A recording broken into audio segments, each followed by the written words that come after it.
Boxing King Media in association with Boxro. A beautiful Monday morning. Dominic Ingle, we're here at the Ingle Gym, just in the side garden. First time we've got to use it this summer. Grass needs cutting. It does, it needs cutting, so Luke will have to get on with that. That's his job, cutting the grass. So start with Luke. Luke is your nephew who runs the amateur gym here alongside yourself and some of the other trainers. I'm just going to drop in. I know you've got an amateur show coming up on the 20th of September in Rotherham at the Greensborough Working Men's Club, Church Street. Show starts at 7:45, because I get a lot of people who are always commenting saying, what's happening with the Ingle amateurs, what other stuff are you guys doing? You've got quite a big amateur gym, and if people want to see that Ingle style, come down on that date, the 20th of September. Tickets are £10 or £15 on the door. I'll put a poster up as well on the video so people can get obviously all the details, but just a little bit about the amateur setup, Dom, and what to expect on the 20th. I know you're going to be there. Yeah, I'm going to be there, watch the kids. We've got 10 or 15 good amateurs. Obviously, we've got a lot more than that, but the ones who box, work hard, are good ones. We'll get matched and sell tickets. It'll be about 10 or 15, so it's a good night, very competitive. And sometimes we've run shows and all our kids have got beat. They've been that well matched, so they're good scraps. And you can see, that's how they brought the kids through, like the Nazars and Ryan Rhodes and Johnny Nelson. That you have the local shows, and they're absolutely packed to the rafters. They are, especially that club. It's a very good venue. We do about 3 or 4 shows a year, but they're always packed out. So get there early. Definitely. So, also you've just turned 56 in the last few days. You're not shy to put pictures up of yourself flexing. I saw a picture you put up on Instagram. In fact, I'll have it on the screen now as well. Proud of your physical presence and what you've done, or how you kept in shape over the years. Well, like I say, I've been in shape since I was probably 22 years old. In fact, I've been in shape all my life, but from 22, when you get a bit more mature and a bit more muscle on you. And, I got up yesterday morning, I put on a pair of Calvin Klein briefs, budgie smugglers as Kell Brook calls them. And from the waist up to my neck, I look like one of them Calvin Klein models, but once I get above my neck, I look like a 300-year-old Ninja Turtle, to be honest. The head, it looks like it's been stuck onto somebody else's body. But yeah, there's something to be said for keeping in shape all your life, and it does pay off in the later years. And, people say to me, you look old. I went, yeah, I've looked this old since I was 30. So I ain't really aged that much. But yeah, it's all money in the bank, innit? Practice what you preach. And at 56... I'm fit, I get up every morning, do my thing, go to the weights gym, motivate other people, to do the same thing, and the benefits pay off later on in life. And I think we've had a talk about, once you get back on your feet 100%, we're going to have you rippling with muscle. Hopefully so, and obviously, like we've always said, you run a brilliant diet and nutrition plan with, even a training program. And if anybody wants to look like Dominic Ingle, hit him up on Instagram. Just a side note to that, I think the last interview we did, and you mentioned that, I probably got 3 times as many inquiries coming through my inbox on my Instagram. I've probably got about 50 people inquiring. And I actually thought August was going to be a bad month, people on holidays, and I thought, I haven't really done well this month. But a lot of people came in, and I think maybe 20% of them people signed up, and I've been doing this now online coaching and dieting for 12 months. And August, after that interview, probably was the most amount of money and sign-ups I've ever had in a year. So I got so many numbers coming off that one interview. So it's obviously inspiring people, and your channel's reaching places I can't. Well, I think there's no better way of putting it. If you want to invest in yourself, it costs money, but you obviously reap the rewards by looking good. Right, Dom, a lot's happened even this morning. So before we even get to the fight, Bomac, your former arch rival, you guys had some good banter, but I know there's a lot of genuine respect between both of you. News broke out this morning, literally about an hour or so ago, that Bomac had been arrested at Manchester Airport after a firearm was found in his luggage. hand luggage as well. It was seized, and unfortunately he's under arrest, and he's currently in a cell in Manchester somewhere. Well, I'm just glad I didn't turn up at that show, you know. Mind you, in saying that, look, we get on, we have a bit of banter, and we've chatted, and you know, we had a good time at the Khan fight. And it's weird, isn't it? Americans, you know, I think a lot of them don't really understand what's going on outside of America, and that you know, everybody carries guns. I can remember being over there one time, and we were talking about guns with some trainer. It might have been Timothy Bradley's trainer, to be honest, and Diaz, and they couldn't believe that the police in England didn't carry guns. So you know, it's no surprise for an American to be carrying a gun, is it? And but really bringing them to Britain, which I think is what he'd probably done, he certainly won't have bought one here and took it back to America. I would have thought he brought it with him naively for some reason, and obviously he's got caught going back on the way out, which is not good, really, is it? Well, if he has brought it with him, it shows like a big flaw in the system. Yeah. If that's managed to get through airport security, Definitely, it does make you wonder. And if he's, you know, I think he got caught on the way out in his hand luggage. Surely they would have, you know, picked it up on his hand luggage on the way out when this can come from America. but we were just looking at all the potential consequences that he could get from this. You know, everything kind of suggests prison time, no matter what reason or excuse or justification he could have, which would be really unfortunate considering the few months he's just had. Well, you know, on the flip side, or the upside for me, if he does get locked up for 2 years, I might put myself available for Crawford to be his trainer, make a few million quid. I think I could be the next man in line if Bomac gets locked up. Well, let's hope that doesn't happen. I hope there's some sort of reasonable explanation for it, because obviously having met him and I've seen you guys together, he's a great bloke, genuinely. Let's move on to the fight, Dom. We spoke last week. I'm not going to single you out here because pretty much every single expert in boxing said it would be the same result. Liam Smith would win. Some said stoppage, some said points. In fact, the only person that told me that Chris Eubank Jr. would win by a stoppage was Paulie Malignaggi, but he told me that off camera. So, just tell me your initial, was it shock when you saw the result? Do you know what? Look, you don't really get points for being right unless you're betting on stuff, and I don't bet on boxing. So, you know, having the mentality of I told you so, and look, boxing's a great sport in the sense you never know what's going to happen.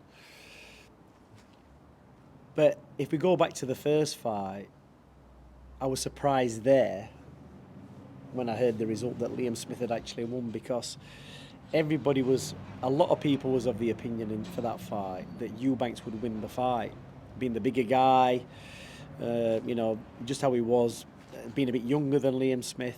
So it was really a shock decision that he got beat the way he did, and he got beat bad in a way because he was out on his feet. And I think the performance on Saturday night, you've got to give Eubanks his props, and I'm certainly going to give him his props, because to come back from the loss that he suffered from Liam Smith is mentally very hard, and he did it. And the way he fought on Saturday night is probably the way everybody expected him to fight in the first fight. And maybe if he did, maybe he'd have got the result. And although I don't follow Chris Eubank too much, or even I didn't follow the build-up to this fight, purely because sometimes what you see on camera is never really as it is.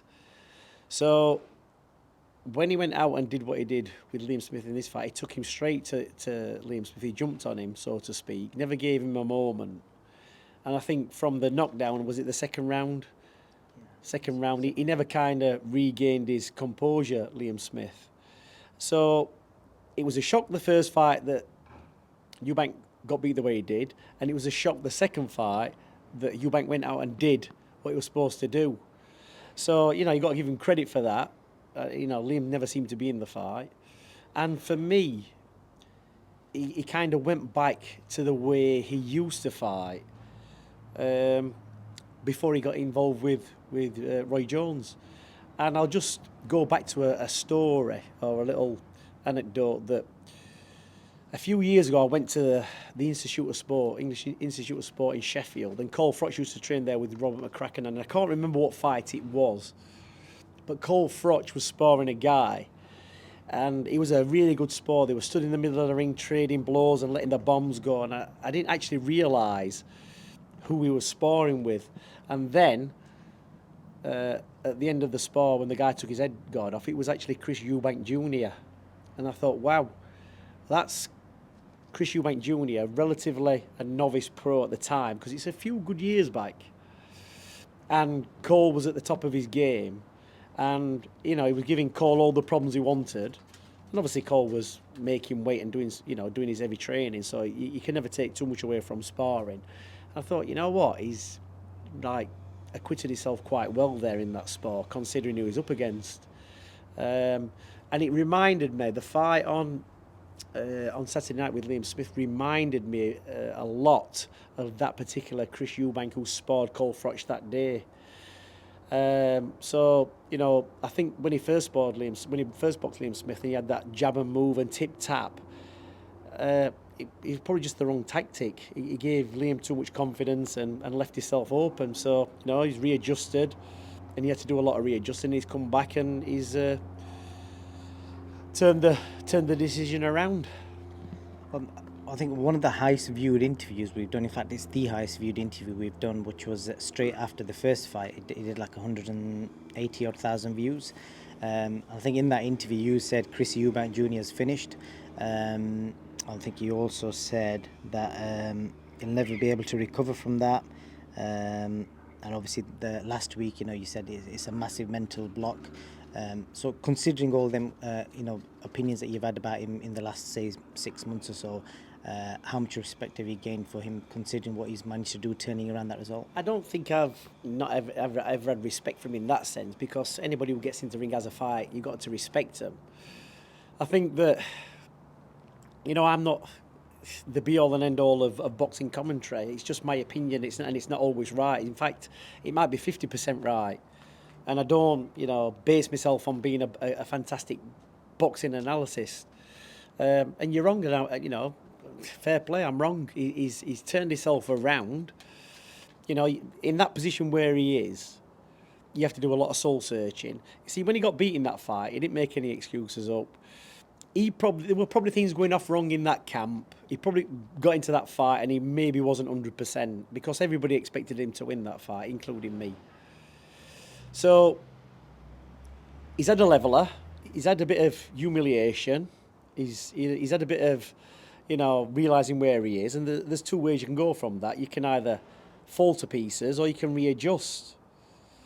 So maybe it dented his ego, and he probably thought, well, things weren't right in the last camp. I'm going to go back to the drawing board and, prove everybody wrong. I'm going to prove everybody wrong. It's probably giving motivation.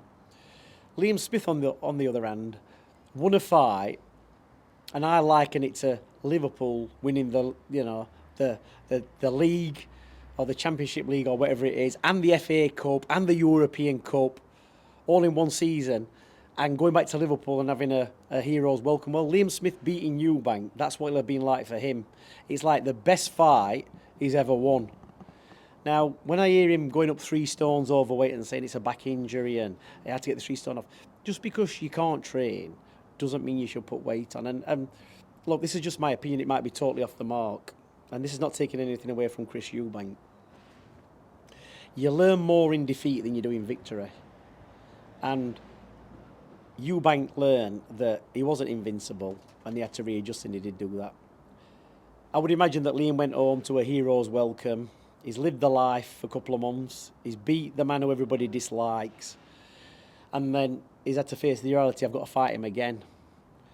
Now, no fighter should ever go a stone overweight what they fight at. So letting yourself go is not purely because you can't train. It's because you've been partying or you've been having a great old time and you've been living it up. And it's a bit like when Andy Ruiz beat Joshua. He won. And the second time he got in, he wasn't the same fighter. So maybe Liam's had a taste of the high life, a bit too much of the taste of the high life, and thought, well, I can do that again. I knocked him out in good fashion first time. It was easy enough that fight. It'll probably be the same again. And why do I say this? Because I've seen it happen with so many fighters over the years. There's probably not one fighter I know that stays close, anywhere close to the fighting weight, within a stone of it. They fight and they reward themselves. That's in all the fighters I've ever known. That's what they've all done. So, not taking anything away from Chris at all, because when you've got a fight and a date, you've got to hit that date. Whether you're ill, you're not prepared properly, you are prepared properly. On the night, it is what it is. You can't make excuses. I don't think he made any when he got beat by Liam. And, you know, the result is Chris did his work. Maybe Liam didn't do the work, and Chris got the result. And it wasn't because Liam didn't do the work. It's because Chris did the work and adjusted to get the win. Another thing he said to me as well, you know, he said Bomac wouldn't be able to sprinkle his magic on him in space of 4 weeks. How much of a part do you think Bomac played in him turning it around and basically putting on such a clinical performance? Well, he won't be able to sprinkle his magic on him, and he didn't sprinkle his magic on him. But what he probably did do is just calmed him down a little bit, told him to work on his jab, because he used his jab a lot in that fight, and to stand his ground a bit more and kind of, you know, put it on Liam. Instead of Liam thinking, you know, I got him first time, he's going to be a bit cautious. I thought Eubank would be a bit more cautious than he was, but he didn't. He went straight out, stood in the middle of the ring, and started letting the bombs go. So sometimes when you think about it, in all the trainers that Chris Eubank's ever had, yeah, the most bona fide one is who? Bomac. In all the years, he says he's been boxing 10 years. So, you know, that's the best trainer he's ever had. And he's only worked with him for a couple of weeks. So, I'm just trying to think top of my head who he's had. I know he's had Ronnie Davies. I think he had Adam Booth for a little while as well. Yeah, well, all right. Well, let's just say he's, you know, my opinion of trainers, Bomac's done exceptionally well with Crawford. Not particularly great with everybody else, but he's done a good job with him. But on Saturday night, you know, maybe Bomac just looked and said, these are the things you need to do. Don't do too much. Stick to your jab. Put the pressure on him.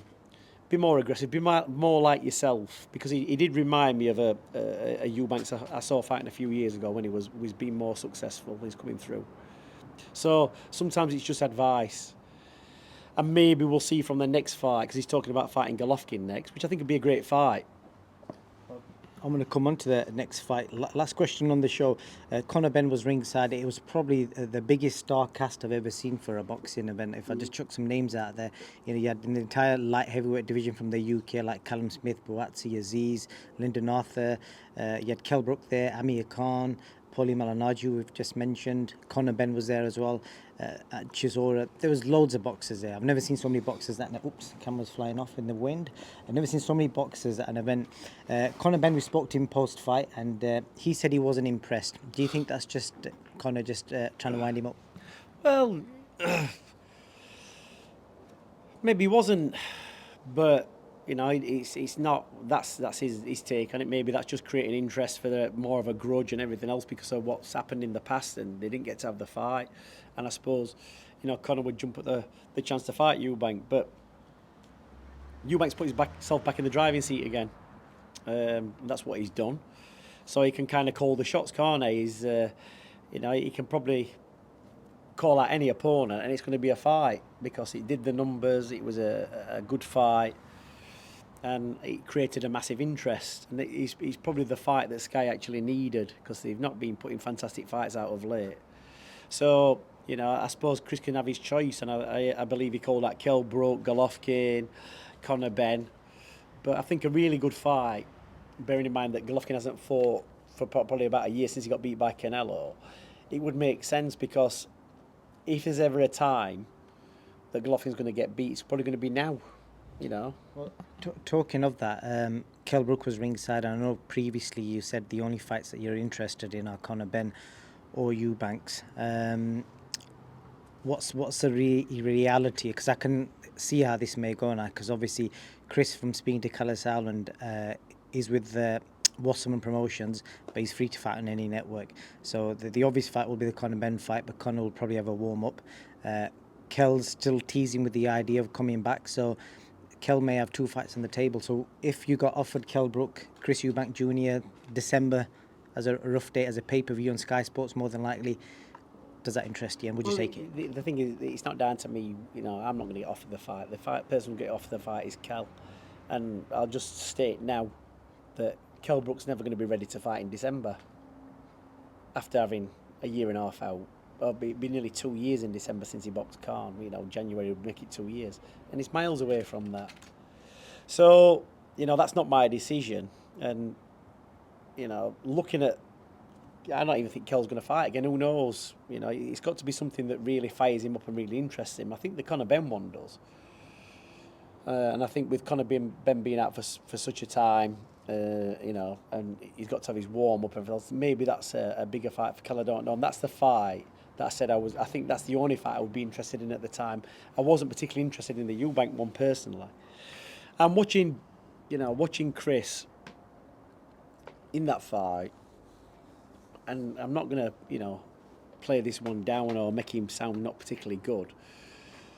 There was a lot of shots. I mean, he got stopped in the 10th round, Liam, and considering he's such a seasoned campaigner and he's been with some big names, it might be controversial, this. He probably shouldn't have been stopped at that point. He was taking unanswered shots, but I think the referee should have given him the choice of going down or trying to finish on his feet, because Chris had him down early on, and then he had him down in 5 or 7 was it? And he never finished him. So as the fight's going on, it would say to me that Chris is not a massive puncher, because it's not that Liam's got a fantastic chin. He's not a Golovkin type or a Colfroch type where he can take them big shots and bounce off him. So he's not a massive puncher, Chris Eubank. He's got a lot of volume. And I think to finish that fight off properly, to be concluded, you've got to let Eubank finish him and drop him and whatever. But the referee stepped in and Liam protested, and quite rightly, really, because he wasn't particularly gone. And there were combinations all through that fight when Chris had him on the ropes. He was missing with a lot. He was probably missing with 50%, but the ones that were landing were hurting him. But he still missed with a lot. And if Liam could make him miss, you know, it's not like every shot was hitting him. So I think a bit of inexperience from the referee. You know, he could have let it go a little bit longer, because I personally don't feel that Liam Smith was in any worse position than he was any earlier in the fight, and there was only 2 or 3 rounds to go. Last question I've got for you, Dom, on this is, again, going back to one of the older interviews we did about Chris. I think you said that Chris has built his career on his father's name. Is it fair to say, based on what he's achieved now, especially after coming back from such a bad loss and what he's done yesterday, has he made his own name now? Look, Liam Smith is a good fighter. You know what I mean? I think at one time he was the interim WBO champion. He was a world champion. Oh, right, well, yeah. He was a world champion then. But if I'm going to level it all up, who did he beat to be the world champion? Probably Liam Williams. Oh, they had a fight. I think it was Liam Williams. It was some kind of interim or whatever, and he was made up to the world champion. Casting my eye back a few years back. Have a look at that one. So we're all right on that one. Yeah, so it looks like it was an interim title, then he got upgraded to a world champion, and then obviously lost to Munguia. But beat Sam Eggington, beat Anthony Fowler. So basically he's beat British level fighters. Yeah? He beat British level fighters. Liam Williams against him is a good British fight. So I'm not taking anything away from Liam Smith. All I'm saying to you is that if you're looking at Liam Smith's career, if you ask the fans out there, they say his biggest win was Chris Eubank Jr. That's his biggest win.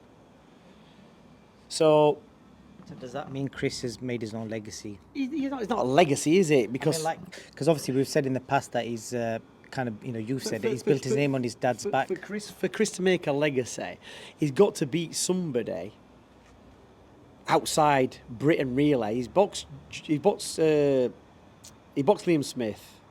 He boxed George Groves. So, and he got beat by Liam Smith the first time. He got beat by George Groves. Really? He got beat by Billy Joe Saunders. Billy Jake. I always call him Billy J. But Billy Joe Saunders. But the counter argument. For me, he's got to beat somebody. Yeah. But the counter argument, Dom, is considering he didn't really have much of an amateur background, and obviously people have had this assumption about him being gifted a career. He lost to Billy on a split decision. It was a close fight. The George Groves fight was on paper close as well. One of the judges only had one round separating them, and obviously the Liam Smith knockout, which is avenged. He's got a win over James DeGill. Granted, it was at the end of James's career. He's beat Arthur Abraham.